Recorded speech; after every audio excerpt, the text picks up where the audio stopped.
tenderness for what has never been, to live, and the continuing suspicion that even in Proserpine's bed I would not sleep well.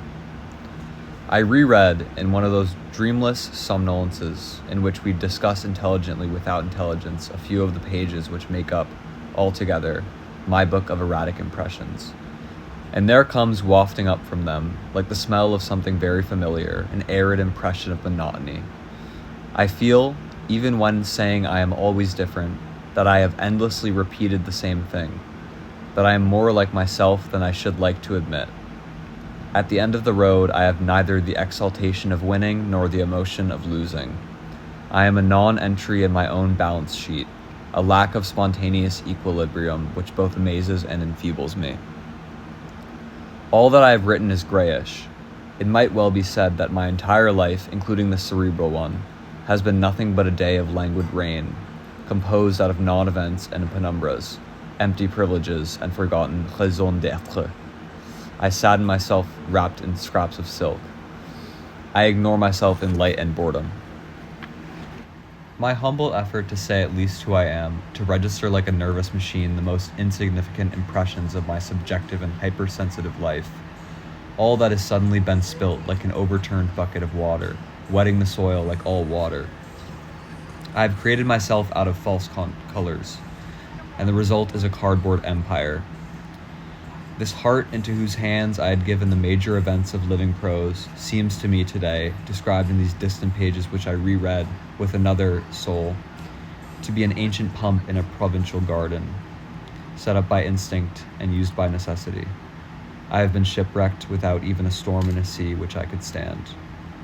And I wonder what is left to me of consciousness, in this confused series of gaps between non-existent things. What use was it to fill so many pages with sentences I believed in, holding them to be mine, with feelings I felt as thoughts, with the flags and standards of armies which turned out finally to be nothing but bits of paper stuck together by the saliva of a beggar's daughter sheltering by the threshing floors. I ask what is left of me. What purpose do these useless pages serve, consecrated to dross and trash, lost before they even existed in the crumpled papers of destiny? I ask myself, and I go on. I write down my question. I envelop it with new sentences, the disentanglement of fresh emotions. And tomorrow I shall go back to writing down, in order, in my idiotic book, the daily impressions of my lack of conviction as coldly as possible. They follow on just as they are. Once the game of dominoes is over, whether lost or won, the pieces are turned over face down and the board is black.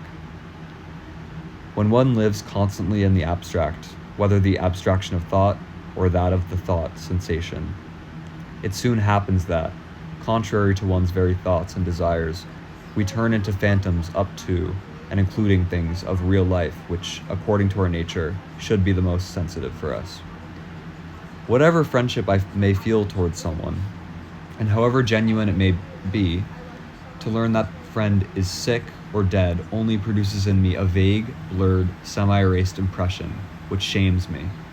By living in the imagination, one's capacity to imagine has been exhausted, and above all that of imagining reality. By force of living in the mind that which is not, nor cannot be, one ends up by being incapable even of dreaming what might be.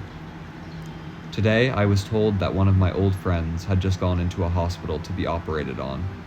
I had not seen him for a long time, but I always think of him, utterly sincerely, with what I imagine to be real affection. The only impression I got from that piece of news, the only clear and positive impression, was that of the unavoidable tedious duty which awaited me, to visit him, or the ironic alternative.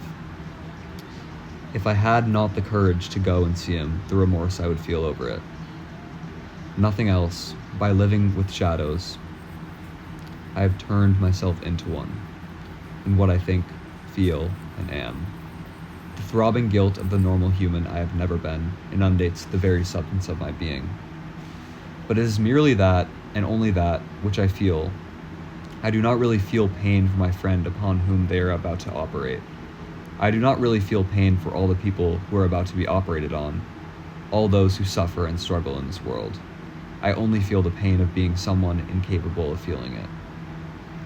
and, in a flash, I am irresistibly in the process of thinking about something else, seized by some compulsion or other. And, as if I were delirious, there comes to mingle with what I have been unable to feel, unable to be. A rustling of trees, a murmur of water running down towards the lakes, a non-existent park. I struggle to feel, but I do not know how one feels. I have turned into a phantom of myself, a phantom to which I have ceded my being.